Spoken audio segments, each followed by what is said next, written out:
నమస్తే, welcome to our channel. నేను ఆదిత్య. వైఎస్ఆర్సీపీ అధికారం కోల్పోయిన తర్వాత ఆ పార్టీ ఉన్నటువంటి కొన్ని కీలక బాధ్యతలు మార్పులు చేర్పులు చేశారు వైఎస్ఆర్సీపీ అధినేత జగన్మోహన్ రెడ్డి.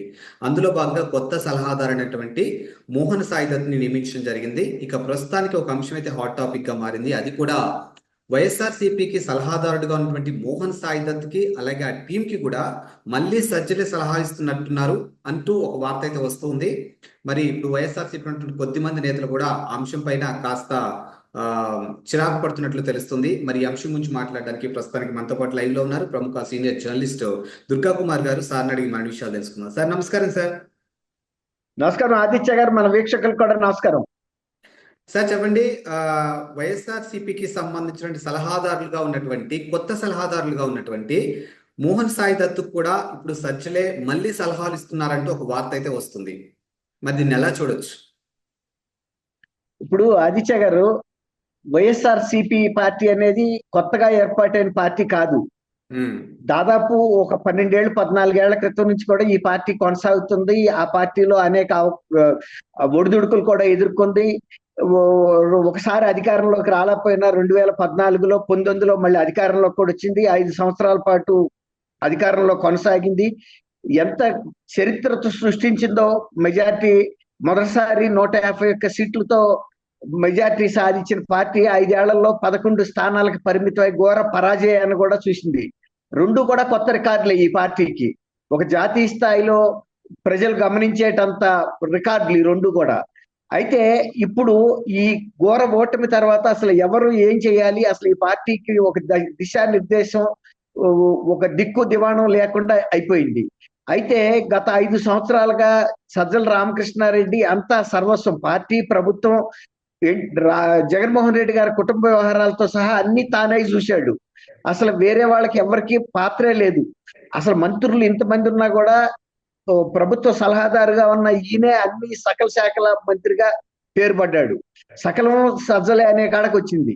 దాంతో ప్రతిదీ ఆయన మీద ఆధారపడ్డ పార్టీ గాని ప్రభుత్వం గాని, ప్రభుత్వం ఎలాగో కూలిపోయింది, పార్టీ కూడా చాలా మంది ఈవెన్ రాజ్యసభ సభ్యులు కూడా రాజ్యసభ సభ్యత్వానికి పార్టీకి కూడా రాజీనామా చేసి వెళ్ళిపోతున్న పరిస్థితి.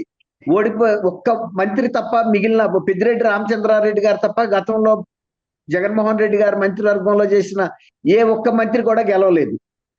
చాలా ఘోరమైన పరాజయం జరిగింది. దీంతో సజ్జల రామకృష్ణారెడ్డి సర్వస్వం అనుకున్న వ్యక్తి ఎన్నికల తర్వాత తెరమరుగైపోయాడు. అసలు దీని మీద పార్టీలో రెండు భిన్నాభిప్రాయాలు ఉన్నాయి. కొంతమంది ఏమంటారంటే సజ్జల రామకృష్ణారెడ్డినే మొత్తానికి బాధ్యుడిని చేయటం తగదు, అతను ఒక బలిపశుని చేయటం తగదు. నిజానికి మరి అన్ని బరువులు పార్టీలో ముఖ్యమంత్రి గారికి సంబంధించిన శాఖలు కానీ, ముఖ్యమంత్రి గారు మాట్లాడాల్సిన అంశాలు ప్రెస్ కాన్ఫరెన్స్లు కానీ అసలు సజ్జల రామకృష్ణారెడ్డి గారినే ఎందుకు పెట్టారు? ప్రతి సమస్యని ప్రతి జిల్లాలోనూ ఆయనే పరిష్కరించాలి. శాసనసభ్యుల మధ్యలో వచ్చినా, పార్టీ నాయకుల మధ్యలో తగాదాలు వచ్చినా, మంత్రుల మధ్యలో ఏమైనా విభేదాలు వచ్చినా అన్నిటికీ ఆఖరికి వివేకానంద రెడ్డి గారి హత్యకి సంబంధించిన అంశాలు ఆమె డాక్టర్ సునీతారెడ్డి గారు పోలీసుల ముందు ఏం చెప్పాలో కూడా నిర్దేశించాల్సిన బాధ్యత కూడా సజ్జల రామకృష్ణారెడ్డి నిర్వహించాలనే అంత ప్రాధాన్యత ఇచ్చి, ఇప్పుడు కేవలం అతని మూలానే మేము ఓడిపోయామంటే మరి ముఖ్యమంత్రి ఉన్నది ఎందుకు, పార్టీ అధ్యక్షుడిగా ఆయన పాత్ర ఏంటి, ముఖ్యమంత్రిగా ఆయన పాత్ర ఏంటి అని పార్టీలోనే కొంతమంది అంటున్నారు. అన్ని ఆయనకి తప్ప ఇంకెవరికి తెలియవు లోటుపాట్లు పార్టీలోను, ఆస్పాసులు. అలాంటప్పుడు సజ్జల రామకృష్ణారెడ్డి గారు లేకుండా ఈ పార్టీ గాని ఎలా ముందుకెళ్తుంది? అందులో ఇప్పుడు ఓడిపోయి ఉన్నాము, దీన్ని పునర్నిర్మాణం చేయాలంటే కొత్త వ్యక్తికి ఏం తెలుస్తుంది, ఎక్కడ ఏమున్నది అనే చర్చ కూడా పార్టీలో జరుగుతుంది. ఇప్పుడు మోహన్ సాయి దత్ అనే వ్యక్తిని పునర్నిర్మాణంలో నాకు సలహాలు ఇస్తాడని ఈయన నియమించినప్పుడే ఈయనకి ఏం తెలుసు అని ఇస్తాడు? నాయకుల మనస్తత్వం తెలుసా, నాయకుల వ్యక్తిత్వం తెలుసా, తర్వాత ఆ జిల్లాల్లో ఉన్న సమస్యలు తెలుసా, పార్టీలో ఉండే విభేదాల గురించి, వీటన్నిటికీ సజ్జల రామకృష్ణారెడ్డి గారు ఒక పాత డాక్టరు, ఒక పాత పేషెంట్, పాత డాక్టరు. ఇప్పుడు కొత్త డాక్టర్ దగ్గరికి వెళ్తే పాత పేషెంట్ ఆయనకి ఏం అర్థం అవుతుంది?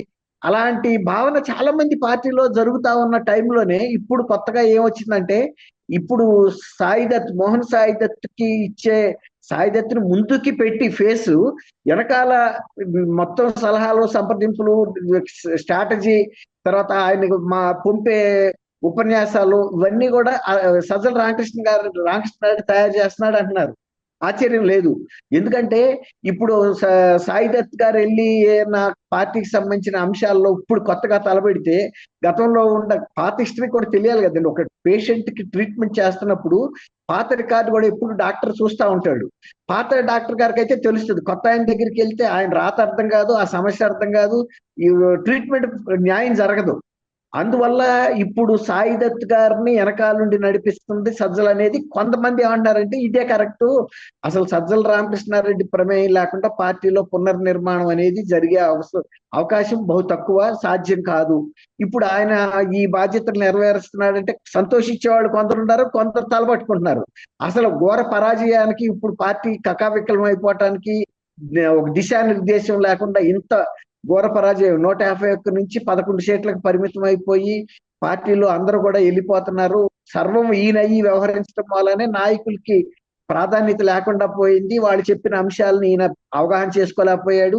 ఈయన కూడా పూర్తిగా ఒక మంచి భావంతో ఈ పార్టీని నడిపాడని కూడా ఎవరు నమ్మలేకపోతున్నారు. ఈయనకి ఏవో స్వార్థ ప్రయోజనాలు ఉన్నాయి, వాటిని నెరవేర్చుకోవటానికి పార్టీని ఈ విధమైన పరిస్థితి తీసుకొచ్చాడు. అందువల్ల ఇతను వెళ్ళిపోవాలని పోరాడిన వ్యక్తులు చాలా మంది ఉన్నారు. అయితే వాళ్ళు ఇప్పుడు ఏమంటారంటే మళ్ళీ వెళ్ళిపోయి పంపించిన ఆయన్నే తీసుకొచ్చి పాత సారాన్ని కొత్త సీసాలో పోస్తే ఉపయోగం ఏముంది? పాత సారా బాగాలేదని కదా కొత్త సీసా తెచ్చుకున్నాము. కొత్త సారా సీసాతో పాటు కొత్త సారా రావాలి. మళ్ళీ పాత బ్రాండే అందులో పోస్తే ఏం ఉపయోగం అనే విమర్శ కూడా వైఎస్ఆర్సీపీలో ఉంది. ఈ విధంగా దీన్ని ఎవరు పిల్లి మెడలో ఎవరు గంట కడతారు అన్నట్టుగా ఉంది. జగన్మోహన్ రెడ్డి గారికి ఇక్కడ ఉండే టైము లేదు, ఓపిక లేదు, ఆయనకి అంత అవగాహన కూడా పార్టీ మీద లేదు. ఇప్పుడు ఆయన వీళ్ళని బాలినేని శ్రీనివాసరెడ్డి గారు లాంటి ఒక సీనియర్ లీడరు వాళ్ళ తండ్రి గారితో కలిసి పనిచేసిన వ్యక్తి ఈ పార్టీ పెట్టగానే శాసనసభ్యత్వానికి కాంగ్రెస్ కి రాజీనామా చేసి చేరిన తొలి నాయకుడు, బంధువు అయినా కూడా ఆయనకి కొన్ని సమస్యలు వచ్చినప్పుడు కలవటానికి వెళ్ళినప్పుడు జగన్మోహన్ రెడ్డి గారు ఆయన్ని కలిసేటంత ఓపిక కూడా సహనం ఆయనకి లేదు. పోయే సీఎం వాళ్ళు ఇద్దరికి ఐఏఎస్ ఆఫీసర్ ఆయన రెడ్డి గారు, ఆయన కలవమనేవాడు, లేకపోతే సజ్జలు కలవమనేవాడు. దాని మూలన ఏమైందంటే పార్టీలో కూడా అంతర్గతంగా ఎవరి మధ్య ఎలాంటి కెమిస్ట్రీ ఉంది, ఎవరికి ఎలాంటి ఇష్యూస్ ఉన్నాయని కూడా ఆయనకు కూడా తెలియదు. ఇలాంటి పరిస్థితుల్లో మళ్ళీ ఇతను సజ్జల రామకృష్ణారెడ్డి వస్తే పాత సారాయే కదా ఇది, దీంతో పార్టీ ప్రయోజనం లేదనే వాదన కూడా రెండు విభిన్నమైన వాదనలు ఉన్నాయి పార్టీలో. ఇప్పుడు ఇంకోటి ఏంటంటే సజ్జల రామకృష్ణారెడ్డి గారు మనలో మాటగా అనుకుంటే నిజంగా అంత ప్రతిభావంతుడైతే పార్టీని ఇప్పుడు 175 సీట్లకు తీసుకెళ్లాలి కదా. అధికారంలోకి వచ్చిన తర్వాత మంచి పనులు చేశామని చెప్పుకుంటున్నారు. ప్రభుత్వంలో దాదాపు 8 లక్షల కోట్ల రూపాయలు అప్పు చేశారు. ఆ నిధుల్ని రాష్ట్రంలో వినియోగించినప్పుడు నియోజకవర్గాల్లో కానీ లేకపోతే ఈ సంక్షేమ కార్యక్రమాల్లో కానీ అవి కనుక సద్వినియోగం అయితే ఆటోమేటిక్ గా 175 రావాల్సిన 11 స్థానాలకు ఎందుకు పడిపోయింది? తర్వాత సజ్జల రామకృష్ణారెడ్డి అబ్బాయిని కూడా తీసుకొచ్చి సోషల్ మీడియాలో పెట్టారు. అప్పుడు కూడా పెద్ద రివోల్ట్ వచ్చింది. అతను అపరిపక్వతగా వ్యవహరిస్తున్నాడు, శవాల దగ్గరికి వెళ్ళి శవ రాజకీయాలు చేయబోయి భంగపడ్డాడు, పార్టీ ఎన్నికల ముందు ఇలాంటి భంగపాట్లు ఇంకా దెబ్బతీసినాయి అనే వాళ్ళు కూడా ఉన్నారు. ఈ పరిస్థితుల్లో ఇప్పుడు చూడాలి. ఇప్పుడు సజ్జల రామకృష్ణారెడ్డి గారు ఈ సాయి దత్ మోహన్ సాయి దత్ అని పేరు, ఆయన్ని వెనక ఉండి ముందుకు నడిపించగలుగుతాడా, లేకపోతే గతంలో ఆయన చేసిన తప్పిదాలే మోహన్ సాయి దత్ ద్వారా చేయించి పార్టీ అదే ఇంకా మరింత పతనానికి దారితీస్తుందా అనేది వేచి చూడాల్సిందే అండి. ఇది ఒక క్లిష్టమైన అంశం. ఇవాళ పూర్తిగా ఇవాళ ఒక చిన్న ఎగ్జాంపుల్ చెప్పాలంటే ఆదిత్య గారు ఇప్పుడు ప్రజావేదికని 24 గంటల్లో వెంటనే కూల్చేశారు. ఇవాళ దాన్ని పునర్నిర్మాణం చేయటం ఎంత కష్టమో జగన్మోహన్ రెడ్డి గారి చేతి మీద చేసిన విధ్వంసమే కదా అది. మళ్ళీ దాన్ని ఇప్పుడు కట్టమనండి, అదే మెటీరియల్ ఉపయోగించి కడతారా? అవన్నీ డెబ్రీస్ తీసేయాలి, మళ్ళీ ఫ్రెష్ గా మెటీరియల్స్ తేవాలి, కట్టాలి. ఆ డెబ్రీస్ తో అయితే కట్టలేరు కదా. ఇప్పుడు వైఎస్ఆర్సీపీతో కూడా మొత్తం ఈ డెబ్రీస్ అన్ని ఎత్తి ఫ్రెష్ గా కట్టాలంటే అదొక రకం, కానీ అది చాలా టైం పడుతుంది. అప్పుడు దాకా ఓపిక ఉండాలి. ఇప్పుడు ఈ డెబ్రీస్ తో పునర్నిర్మాణం అవ్వదు. ఇప్పటికే వాళ్ళ మనోభావాలు, కార్యకర్తల మనోభావాలు దెబ్బతిన్నాయి. వాళ్ళకి అసలు రియల్ గా ఇంట్రెస్ట్ లేదు. పెద్ద పెద్ద నాయకులు వెళ్ళిపోతుంటే వాళ్ళ కార్యకర్తలు జగన్మోహన్ రెడ్డి గారిని నమ్మి ఎట్లా ఉంటారు? ఓడిపోయిన 100 రోజుల్లోనే 10 సార్లు ఆయన బెంగళూరు వెళ్ళాడు. పార్టీ కార్యకర్తలు ప్రజలు ఆంధ్రప్రదేశ్ లో ఉంటే బెంగళూరులో చేసేది ఏముంది? ఆయన ప్యాలెస్ తప్ప. అంటే ఆయనకి ఇక్కడ ఉండే ఉద్దేశం కనబట్టలేదు. తర్వాత నాయకుల్ని కలిసి వాళ్ళకి ధైర్యం చెప్పి మీరు ముందు కొన్నిసార్లు జిల్లా అధ్యక్షులు పెడుతున్నారు. పెట్టినా కూడా వాళ్ళకి అంత ప్రజల నుంచి ఆదరణ రావట్లేదు, కార్యకర్తలు పట్టించుకోవట్లా. Yes. ఏముందిలే ఇతను వచ్చి చేసేది, పార్టీ అంత పతనం అయిపోయి ఇటాడటి పోతున్నప్పుడు అన్నట్టుగా. ఇప్పుడు శిథిలమైన ఇంటి ముందు కుర్చీ వేసి కూర్చుంటే అది ఇల్లు కాజాలదు కదండి. నువ్వు కుర్చీ వేసి కూర్చుంటే కూర్చోవచ్చు, శిథిలాల దగ్గర కూర్చున్నాడు కాపలా అంటారు కానీ ఇంట్లో కూర్చున్నాడు అని అనలేరు కదా.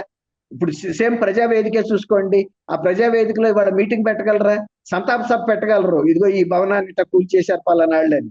అట్లా ఉంది ఇవాళ పరిస్థితి వైఎస్ఆర్ సిపిది.